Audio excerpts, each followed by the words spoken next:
वैसे तो आपको मालूम है कि बाबर आजम आज तेज़ तरीन 19 सेंचुरियाँ स्कोर करने वाले बैट्समैन बन गए हैं।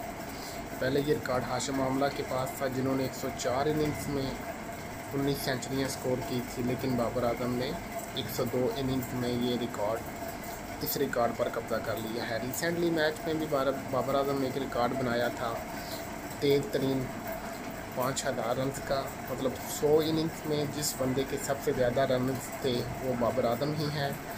पहले ये भी रिकॉर्ड हाशिम आमला के पास था, लेकिन अब ये भी बाबर आजम के पास है। बाबर आजम एक बेहतरीन बैट्समैन है, तो उनके लिए दुआ भी करनी चाहिए कि अल्लाह ताला उनको इसी तरह मज़ीद तरक्की अता फरमाए। आमीन। आज पाकिस्तानी टीम के लिए एक यादगार दिन था।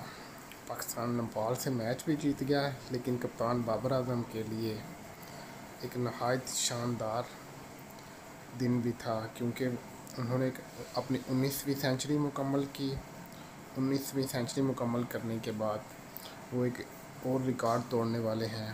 विराट कोहली का तकरीबन 36 इनिंग्स में 2000 रन ज़्यादा स्कीपर के तौर पर। बाबर आजम तकरीबन अभी 30 इनिंग्स हुई हैं और उनके 1994 स्कोर हो चुके हैं, तो 6 स्कोर और मज़ीद करके वो एक और रिकॉर्ड भी तोड़ सकते हैं।